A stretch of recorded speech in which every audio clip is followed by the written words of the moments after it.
छात्रों, आप जानते हैं कि आज मैं चतुर्थ सेमेस्टर वालों के लिए एक नया विषय, आप जानते हैं सूर्यकांत त्रिपाठी निराला की आपको दो कविताएं पढ़नी हैं, जिनमें पहली कविता आपको राम की शक्ति पूजा पढ़नी है और फिर इसके बाद आपको सूर्यकांत त्रिपाठी निराला की अगली कविता यानी सरोज स्मृति भी आपको पढ़ना है।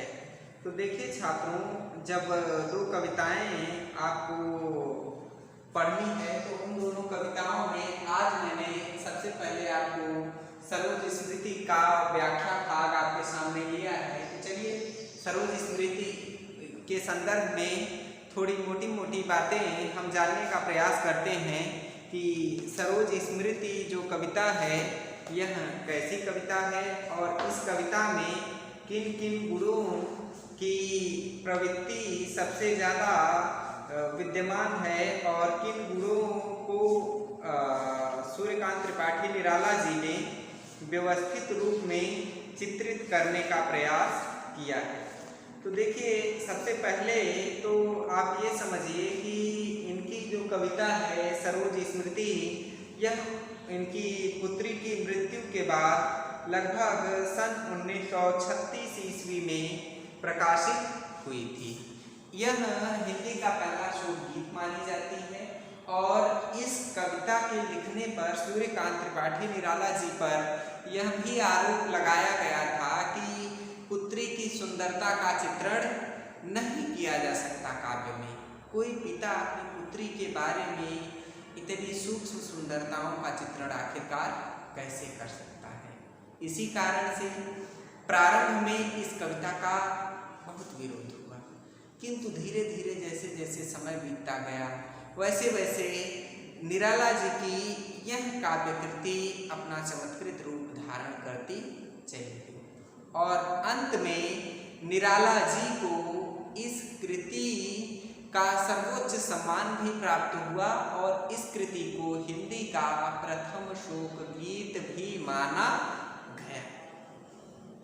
इस कविता में मुख्य रूप से निराला जी ने अपनी पुत्री के पैदा होने से लेकर मृत्यु तक की समस्त सूक्ष्म घटनाओं का चित्रण किया है और अपनी पुत्री के ललाटों की सुंदरता, नख से लेकर पैर के नाखून से लेकर बाल की शिखा तक समस्त चित्रण निराला जी ने इस कविता में किया है। तो चलिए सरोज स्मृति का पहला पद्य हम लेते हैं कि पहले पद्य में कौन सी बात कही गई है। तो इनका पहला पद्य है, ऊन वृक्ष पर जो प्रथम चरण तेरा वह जीवन सिंधु तरण, तनये लीकर दृक्पात तरुण, जनक से जन्म की विदा अरुण। ऊन विंश पर, ऊन विंश यानी ऊन विंश 20 में एक कम 19 पर जो प्रथम चरण 19 वर्ष की होकर 19वें वर्ष में जो पहला कदम धारण की 19वें वर्ष में जैसे ही पुत्री हे पुत्री तुमने प्रवेश किया। यहाँ ये इस भावना को लेकर कवि वर्णन करना चाहते हैं। तो सबसे पहले हम संदर्भ लिखते हैं। संदर्भ में पंक्तियां कहाँ से हैं और इसके लेखक कौन हैं। तो प्रस्तुत पंक्तियां सूर्यकांत त्रिपाठी निराला की सरोज स्मृति से ली गई है। प्रसंग में आप यहाँ पूरी पंक्ति जब पढ़ेंगे तो तुरंत ही आपको प्रसंग प्राप्त हो जाता है कि पुत्री की मृत्यु से शोक संतप्त निराला जी का हृदय भावोच्छल हो उठता है, भावोद्गार निकल पड़ते हैं और वे कहते हैं उनविंश पर जो प्रथम चरण 19वें वर्ष में तुमने हे पुत्री जैसे ही तुमने 19वें वर्ष में प्रथम चरण रखा, अर्थात 19वें वर्ष में तुम जैसे ही प्रवेश की तो क्या हुआ, वैसे ही तेरा वह जीवन सिंधु तर, तेरा अर्थात तुम्हारा वह जीवन, तुम्हारा जो मनुष्य रूपी जीवन था वह जीवन सिंधु नदी के समान तरण यानी तैर, नदी में जो तैरते हुए सिंधु के दो अर्थ होते हैं, देखिए सागर भी होता है नदी भी होता है। तो सिंधु तरण, तुम सागर रूपी नौका, इस संसार रूपी सागर को तरण या पार कर गई। जैसे ही हे पुत्री तुमने 19वें वर्ष में प्रथम पैर रखा, तुरंत ही तुम्हारा यह जीवन रूपी, यह जीवन शरीर रूपी, जो शरीर रूपी जीवन था, उस संसार सागर को तुम आगे पार कर गई। तरण यानी तैर कर, सिंधु यानी समुद्र से आगे संसार रूपी सागर को पार कर गई। तनये भी कर दृक्पात अरुण, तनये अर्थात हे पुत्री तुमने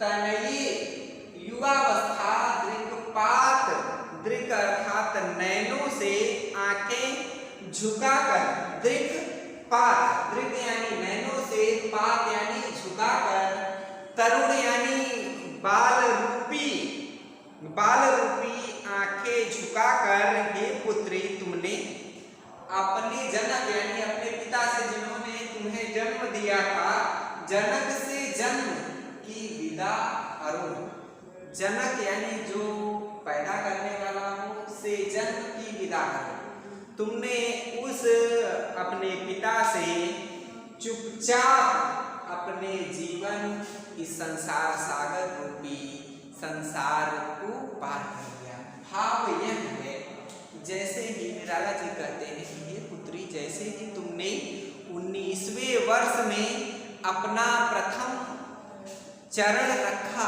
वैसे ही तुम इस संसार रूपी सागर को तैर कर पार निकल गई। और तुमने अपने पिता से, हे पुत्री तुमने अपने नेत्रों को नीचे किया, और नीचे करने के बाद अपने पिता से चुपचाप ही इस संसार से विदा होने की प्रवृत्ति धारण कर ली। जैसे जब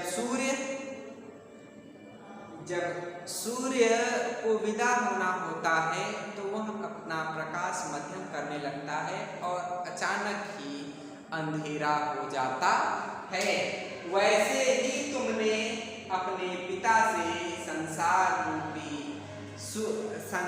रूपी सागर से पार करने की विदा मांग ली। अपने नेत्रों को बंद करके तुमने अपने संसार को पार कर लिया। अब देखिए छात्रों, इसमें जब हम देखेंगे अध्याय यदि हम खोजेंगे तो हम देखते हैं कि ऊनविंश 19 यहाँ पर आप काव्य सौंदर्य जब लिखने लगेंगे तो सबसे पहले हम रस खोजते हैं। तो रस में देखिए छात्रों, सबसे पहले यहाँ आप देखिए पर में र, चरण में र वर्ण की आवृत्ति से अनुप्रास अलंकार, फिर इसके बाद तेरा तरण, फिर र की आवृत्ति से अनुप्रास अलंकार, तनये करली, कर तरुण, र की आवृत्ति से अनुप्रास अलंकार, फिर इसके बाद जनक और जन्म, न की आवृत्ति से भी अनुप्रास अलंकार की श्रेष्ठ सुंदर योजना निराला जी ने पंक्तियों में की है। भाषा सरल, सहज, प्रवाहमयी, खड़ी बोली का प्रयोग हुआ है। और इन पंक्तियों में एक जो विशेष बात है वह शोकात्मक गीत के रूप में अपनी भाव गाथा की कथा निराला जी ने व्यक्त की है। गुण प्रसाद गुण, ठीक है। फिर इसके बाद अगली पंक्ति है, गीते मेरी तज रूप नाम वर लिया सा अमर शाश्वत विराम, पूरे कर सुचितर सपर्याय जीवन के अष्टादशाध्याय। आगे निराला जी कहते हैं, इन पंक्तियों का संदर्भ यह है कि प्रस्तुत पंक्तियां सूर्यकांत त्रिपाठी निराला की सरोज स्मृति से ली गई हैं। इन पंक्तियों में प्रसंग यह है कि पुत्री के मृत्यु से शोक संतप्त निराला जी भाव विह्वल होकर कह उठते हैं कि गीते मेरी तज रूपना, कि अर्थात ये जो मेरे गीत हैं, आगे निराला जी कहते हैं कि ये जो मेरे गीत हैं हे पुत्री, मैंने जो तुम्हारे लिए जिन गीतों का प्रणयन किया है वह वे मेरे गीत तुम्हें अपना नाम और रूप, अपना नाम गीते मेरी, अर्थात मैंने जो तुम्हारे लिए लिखे हुए गीत को लिखा है वे क्या है? वे गीत अपना तज रूप नाम, कि वो गीत, ये जो मैं गीत लिख रहा हूँ यह अपने नाम और रूप, कविता और कविता की सुंदरता को भूल जाएगा।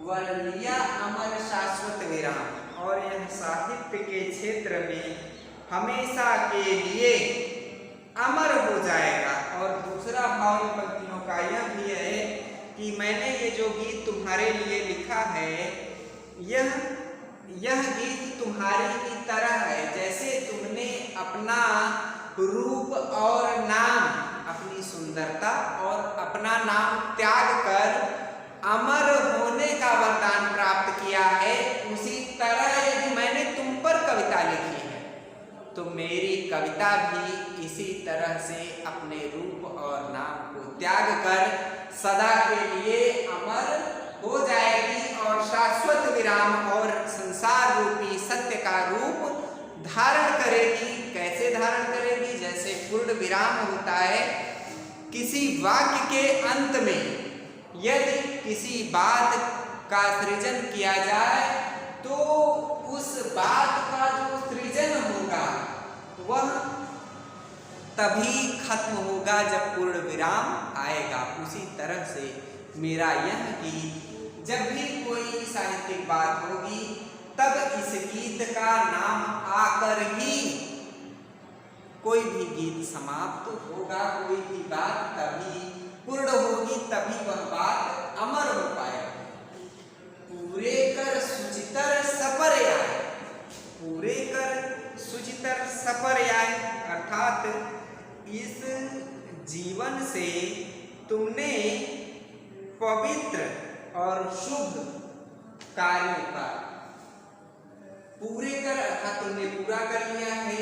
सुचितर अर्थात स्वच्छ हृदय को लेकर सपर्याय अर्थात विविध विषयों को, जीवन के अष्टादशाध्याय अर्थात जीवन के तुमने 18 अध्यायों को, 18 वर्षों को पूरा कर जीवन को स्वच्छ और व्यवस्थित और पवित्र रूप में पूरा करके तुमने 18 वर्षों में शुभ कर्मों का पालन किया है। ऐसा लगता है कि मानो तुमने अपने 18 जीवन के 18 वर्षों को नहीं पूरा किया है, तुमने गीता, श्रीमद् भागवत गीता के 18 अध्यायों को आज पूर्ण कर लिया है। तुमने जीवन के 18 अध्यायों को पूरा करने का जो संकल्प लिया है यह अत्यंत ही श्रेष्ठ है, श्रेयस्कर है। तो भाव पंक्तियों में यह है कि आज मैं जो तुम्हारे ऊपर गीत लिख रहा हूँ वह गीत अमर होगा। कैसे अमर होगा? जैसे तुमने अपने जीवन को त्याग करके अमरता का वर्ण किया है, अर्थात तुमने अमरता प्राप्त की है, उसी तरह से मैं भी, मेरे भी ये गीत सदैव के लिए अमर रहेंगे। जिस तरह से तुमने सुचितर यानी शुभ कर्मों को करते हुए अपने जीवन के 18 वर्षों को पूरा किया, ऐसा लगता है कि तुमने श्रीमद् भागवत गीता के 18 अध्यायों को पूरा कर लिया है। अब इनमें काव्य सौंदर्य जब हम खोजेंगे तो देखिए गीते तज, ठीक है, तवर्ण की आवृत्ति होने से अनुप्रास अलंकार है। फिर इसके बाद मेरी रूप में र वर्ण की आवृत्ति हुई है और मेरी में म, नाम में म, दो में म की आवृत्ति हुई है। इसके बाद आप देखिए अमर विराम में र वर्ण की आवृत्ति हुई है। फिर इसके बाद पूरे कर सुचितर 3 जगह र वर्ण की आवृत्ति हुई है। फिर इसके बाद आप देखेंगे कि अष्टादशाध्याय में यह वर्ण की आवृत्ति होने से अनुप्रास अलंकार है। आप जानते हैं छात्रों कि जिस स्थान पर किसी भी काव्य पंक्ति में यदि एक अक्षर के बाद दूसरा अक्षर उसी काव्य पंक्ति में पुनरावृत्त हो तो उस स्थान पर अनुप्रास अलंकार होता है। भाषा इसकी सरल, सहज, प्रवाहमयी, खड़ी बोली है। इस पंक्ति का गुण प्रसाद गुण है। प्रसाद गुण कब होता है? जब हम पंक्ति को पढ़ें और तुरंत ही हमें उसका अर्थ पता चलने लगे, अर्थात हमें बहुत ज्यादा परेशान होने की जरूरत न हो, तो उस स्थान पर प्रसाद गुण है। रस इसमें कौन सा है?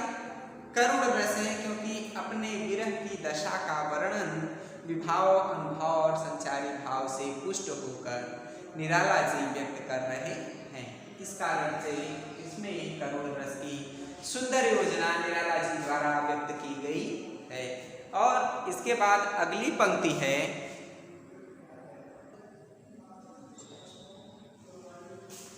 इसके बाद छात्रों आप देखिए कि निराला जी आगे कहते हैं कि चरण मृत्यु तरण पर पूर्ण चरण कह पीतम पूर्ण आलोक वर्ण करती हूँ मैं नहीं मरण सरोज का ज्योति शरण तरण।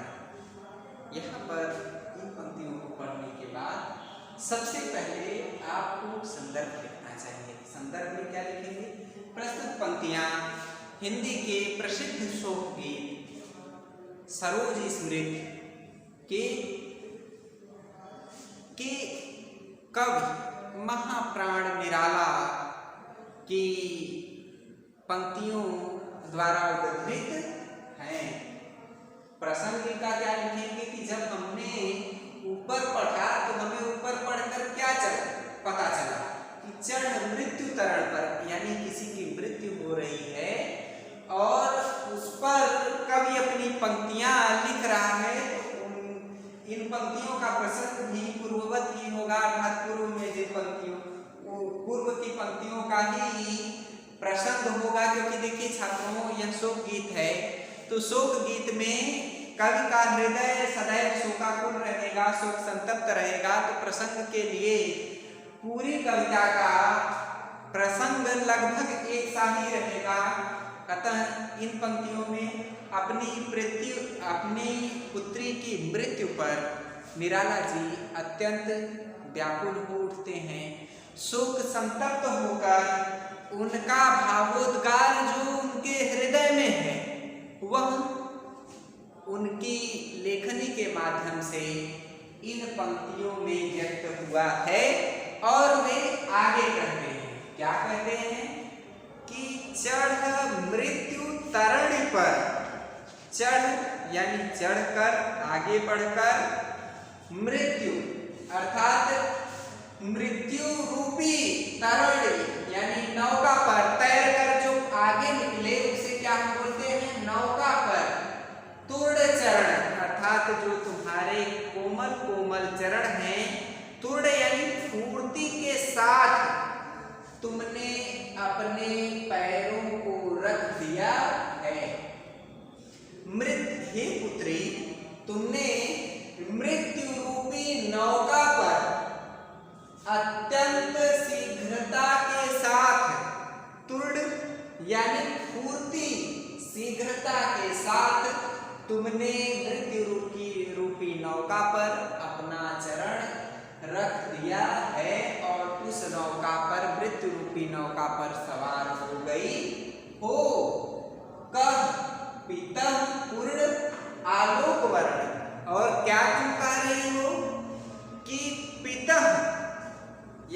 तुमने कहा था, पिता यानी पिता, हे पिता पूर्ण आलोक वर्ण, कि तुमने मरते समय कहा था कि मैंने आलोक, पूर्ण यानी मैंने पूरा कर लिया है, आलोक यानी देखना, सूर्य को देखना, आलोक वर्ण अर्थात सूर्य रूपी प्रकाश का मैंने वर्ण किया है, अर्थात मैं मर नहीं रही हूँ, मैंने इस संसार को देख लिया है, सूर्य को देख लिया है और सूर्य को अपने में समाहित करने का वर्ण किया है।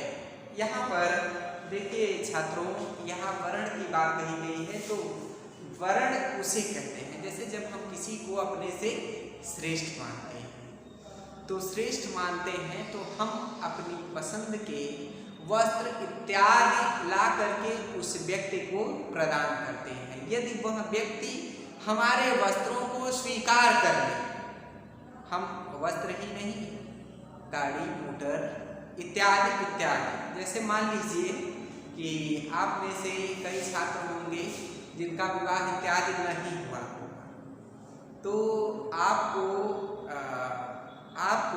जो लड़की का पिता होगा अपनी पुत्री का वरण करेगा, अर्थात अपनी पुत्री दान करेगा, तब आपका विवाह होगा।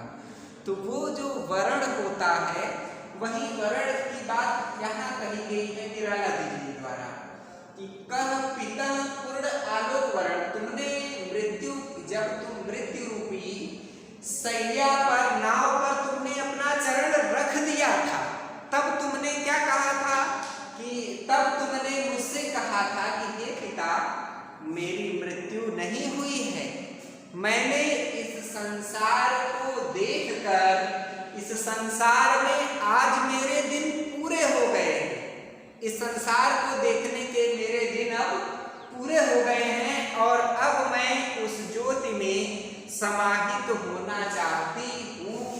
मैंने उस आलोक का वर्ण कर लिया है, अर्थात उस संसार का वर्ण कर लिया है, मैं इस पूरे संसार को देख चुकी हूँ और इस संसार को छोड़कर मैं आगे जा रही हूँ, करती हूँ मैं यह नहीं मरण, अर्थात तुमने यह कहा था कि मैं दूसरे संसार में जा रही हूँ और मैंने इस संसार को देख लिया है, मेरी यह मृत्यु नहीं हो रही है, करती हूँ मैं यह नहीं मरण, अर्थात मेरी मृत्यु नहीं हो रही है।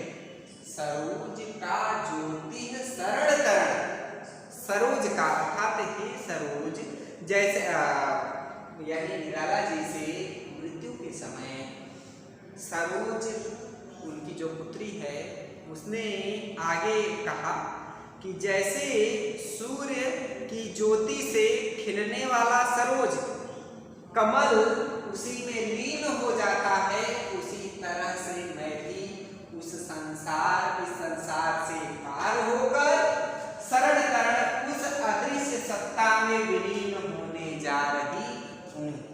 फिर एक बार आप भाव यह समझिए कि इन पंक्तियों का भाव क्या है। जब सरोज की मृत्यु हो रही थी तो उस समय जब निराला जी पहुंचे तो निराला जी से जब मृत्यु की नौका पर सरोज सवार थी, अर्थात सरोज की मृत्यु होने वाली थी, तभी निराला जी से सरोज कहती है कि यह मेरी मृत्यु नहीं हो रही है, मेरे अब इस संसार में जितने दिन थे, मैं जितना दिन जीवित रहना चाहती थी, वे दिन मेरे अब पूरे हो चुके हैं, अब मैं इस संसार से आगे जा रही हूँ, यह मेरी मृत्यु नहीं है।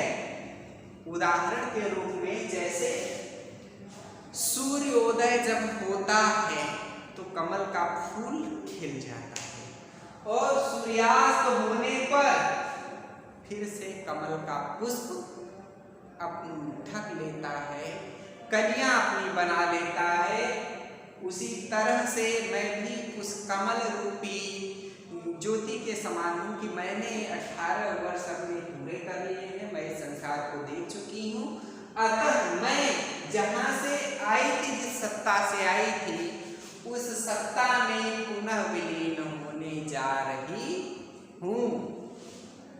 फिर इसके बाद व्याख्या के बाद छात्रों काव्य सौंदर्य आप लिखेंगे तो काव्य सौंदर्य में आप सबसे पहले देखेंगे कि पहली विशेषता इन पंक्तियों की काव्य सौंदर्य यानी काव्य में सुंदरता क्या है, पंक्तियों की सुंदरता क्या क्या है।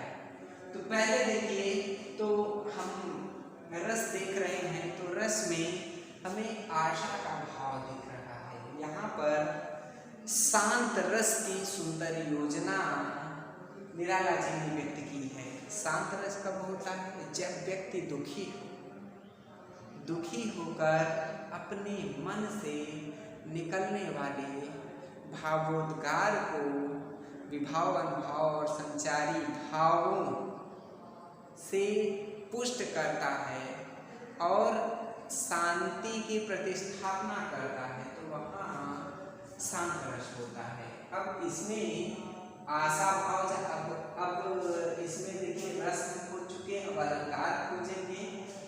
तो अलंकार जब भी हम खोजते हैं तो देखिए तरण पर चरण र की आवृत्ति 3 बार है, अनुप्रास अलंकार, फिर इसके बाद पूर्ण वर्ण र 2 बार आया है, करती मरण र वर्ण, सरोज शरण तरण में र वर्ण की आवृत्ति होने से इन पंक्तियों में अनुप्रास अलंकार की सुंदर योजना निराला जी द्वारा व्यक्त की गई है। भाषा सरल शिष्ट संस्कृत निष्ठ खड़ी बोली का उपयोग निराला जी ने इन पंक्तियों में किया। और एक जो विशेष बात है, अपनी पुत्री के लिए कमल के पर्यायवाची सरोज और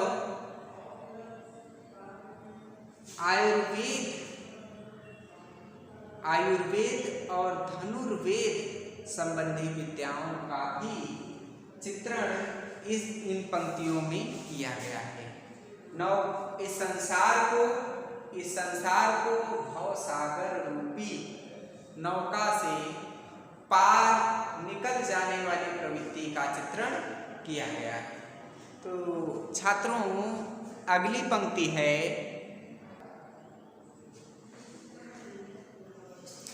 शब्द अधरों का सुना भास, मैं कभी हूँ पाया है प्रकाश, मैंने कुछ अहरह रह निर्भर ज्योतिष तरणा के चरणों पर। इन पंक्तियों को पढ़ा हमने, फिर हम संदर्भ लिखेंगे कि प्रस्तुत पंक्तियां हिंदी के प्रसिद्ध गीत सरोज स्मृति से अवतरित हैं। इसके रचयिता महाप्राण सूर्यकांत त्रिपाठी निराला जी हैं। प्रसंग में पुत्री की मृत्यु से शोक संतप्त निराला जी भाव विह्वल होकर कह उठते हैं। क्या कह उठते हैं कि शब्द अधरों का सुना था, यानी अब अपनी पुत्री को स्मरण करते हुए निराला जी कहते हैं कि अशब्द, जब तुम अशब्द यानी बोल नहीं पाती थी, तुम्हारे मुख से जब शब्द बिल्कुल भी नहीं निकलते थे, अधरों यानी होठों का सुनता था, भास यानी भाषा को, जब तुम अशब्द थी, बोल नहीं पाती थी, तुम्हारी आवाज नहीं साफ निकलती थी, तुम अत्यंत छोटी थी, तब भी मैं तुम्हारी भाषा को सुन लेता था, समझ लेता था, तुम्हारी भाषा को पढ़ लेता था। मैं कवि हूँ, और फिर और क्या है, तब तो छोटी थी, और उसके अलावा मैं क्या था, मैं कवि हूँ, मैं तो कवि हूँ, पाया है प्रकाश, मैं तो कवि हूँ और मुझे ज्ञान रूपी प्रकाश की प्राप्ति है। मैंने कुछ दिनों तक अहरह लगातार रह निर्भर, मैं लगातार निर्भर हो करके सरस्वती के चरणों की, ज्योतिष तरणा यानी माता सरस्वती के चरणों की वंदना मैंने अहरह लगातार की है, और मैं सरस्वती पर ही सदैव आश्रित रहा हूँ। अतः कवि होने के नाते मैं बिना बताए ही बातों को समझ सकता हूँ, मैं तुम्हें समझ सकता हूँ और तुम्हारे समस्त बिंदुओं और तुम्हारे समस्त बातों का प्रकटीकरण कर सकता हूँ। आगे इसमें देखिए भाव यह निराला जी का है कि जब सरोज छोटी थी तब तो वो सरोज के मन की बात समझ लेते थे, किंतु अब उसकी मृत्यु पर, सरोज की मृत्यु पर वे एक माने जाने कवि हैं और उन्हें भी ज्ञान की प्राप्ति है।